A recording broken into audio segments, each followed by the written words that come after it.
নমস্কার, পিয়ালির সংসারে আপনাদের প্রত্যেককে স্বাগত। আজকে আমি আরেকটি নতুন রেসিপি নিয়ে হাজির হয়েছি, চিকেন কোফতা কারি কিংবা চিকেন বল উইথ গ্রেভি। প্রথমে 500 গ্রাম বোনলেস চিকেনকে মিক্সিতে পেস্ট করে নিয়েছি। এরপর ওর মধ্যে আদা রসুন আধবাটা করে 3 চামচ, কাঁচা লঙ্কা কুচানো 3টে, একটু ধনে পাতা আর একটা বড় পেঁয়াজকে আমি কুচি করে কেটে রেখেছি।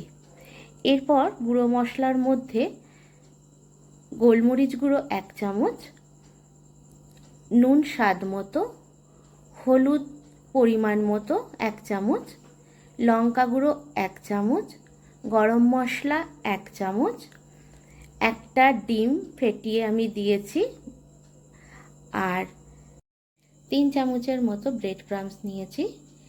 নিয়ে আমি 2 চামচ মতো দিয়েছি, দিয়ে মনে হলো আর একটু লাগবে, তাই বাকিটা দিয়ে আমি মেখে নিয়েছি। ব্রেড ক্রাম্বস কিনতেও পাওয়া যায়, আবার পাউরুটি দিয়েও তৈরি করা যায়। আমি পাউরুটি দিয়ে তৈরি করে নিয়েছি।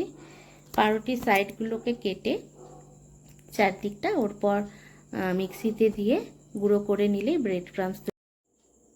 এরপর আমি হাতে একটু তেল লাগিয়ে নেব, নিয়ে এক এক করে বল তৈরি করে নেব। বলটা আমি যেমনি রুটির লেচি করে ওই রকমই সাইজ আমি করেছি। আপনারা চাইলে ছোট কিংবা বড় যেভাবেই হোক আপনাদের পছন্দের করতে পারেন। বলটা তৈরি করে আপনারা যদি মনে করেন বিকেলে স্ন্যাক্সে কিংবা রাতে ডিনারে গ্রেভির সঙ্গে নেবেন, তাহলে ওটা আপনারা করতে পারেন। নর্মাল ফ্রিজেই রাখা যায়, ভেজেই রাখতে হবে, এর কোনো মানে নেই। এরপর আমি কড়াই বসিয়ে দিলাম, ওর মধ্যে রিফাইন তেল দিয়ে গরম করে নিলাম। তেলটা যখন ভালোভাবে গরম হয়ে গেল, আমি মিডিয়াম টু হাই ফ্লেমেই রেখেছি। এক এক করে চিকেন বলগুলো দিয়ে দিলাম। চিকেন বলগুলো বেশ লাল করেই ভাজতে হবে, কেননা ভেতরে তো আমি তো গ্রেভিতে দেবো, যার জন্য ভেতরটা যদি একটু কাঁচাও থাকে তো গ্রেভিতে দেওয়ার পর একদম পুরোপুরি সেদ্ধ হয়ে যাবে, কিন্তু বাইরেটা একটু লাল করলে দেখতেও ভালো লাগবে আর ক্রিস্পিও থাকবে ব্যাপারটা। তো আমি দেখুন আমি দুদিকে বেশ লাল করে ভেজে নিয়েছি। এরপর আবার বাকি যে চিকেন বলগুলো ছিল আমি ওগুলো দিয়েও এরকমভাবেই তুলে নিয়েছি। আমি প্লেটে কিচেন টিস্যু ইউজ করেছি, যাতে অতিরিক্ত তেলটা টেনে নেয়।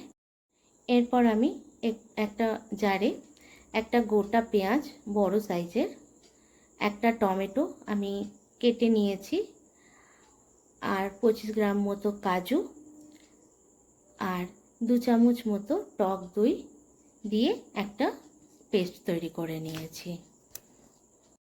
এরপর আমি কড়াইয়ের তেলটাকে নামিয়ে, যেহেতু ওটা ভাজা হয়েছে, আমি আবার নতুন করে তেল দিয়েছি। আপনারা সর্ষের তেল কিংবা রিফাইন তেল দুটোই ইউজ করতে পারেন, তবে আমি এখানে সর্ষের তেল ইউজ করেছি। ওর মধ্যে গোটা গরম মশলা যেমনি এলাচ লবঙ্গ আমি ফোড়ন দিয়েছি। ফোড়ন দেওয়ার পর ভালোভাবে গন্ধটা বেরিয়ে গেলেই আমি বেটে রাখা মশলাটা দিয়ে দিলাম, দিয়ে ভালোভাবে কষাতে থাকলাম।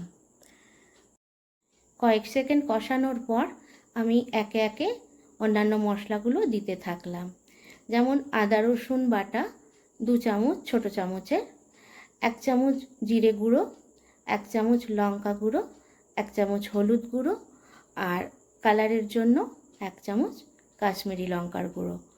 সব দিয়ে আমি ভালোভাবে কষাতে থাকলাম যতক্ষণ না মশলাগুলো ভাজা হচ্ছে। মশলাটা ভালোভাবে ভাজা হয়ে গেলে আমি এরপর নুন দিলাম। নুনটা দিয়ে একটু নাড়াচাড়া করে ওর মধ্যে গ্রেভির জন্য একটু গরম জল করে রেখেছিলাম, সেটা দিয়ে দিলাম। আমি যে কোনো রান্নাতেই জল ইউজ করলে একটু গরম জলই ইউজ করি, আপনারা পারলে সেটাও করতে পারেন। যাই হোক, এরপর ওর জল দেওয়ার পর আমি স্বাদ মতো চিনি দিয়ে দিলাম, দিয়ে একে একে আমি চিকেন বলগুলো দিয়ে দিলাম। চিকেন বলগুলো দেওয়ার পর একটু নাড়াচাড়া করে আমি মিনিট 2 মতো ঢেকে দিলাম। আজকে আমার এই রেসিপিটা আপনাদের কেমন লাগলো অবশ্যই জানাবেন, লাইক শেয়ার কমেন্টসের মাধ্যমে, আর অবশ্যই সাবস্ক্রাইব করে দেবেন। এরপর আমি কড়াইয়ের ঢাকাটা খুললাম, তারপর ভালোভাবে নাড়াচাড়া করে ফ্রেশ ক্রিম আমি কিছুটা দিয়ে দিলাম, দিয়ে ওপর থেকে ধনেপাতা ছড়িয়ে আমি নামিয়ে নিলাম। আজকের মতো এখানেই শেষ করলাম। আবার নতুন ভিডিও নিয়ে আমি হাজির হব। ততক্ষণের জন্য নমস্কার। আপনারা সবাই ভালো থাকবেন।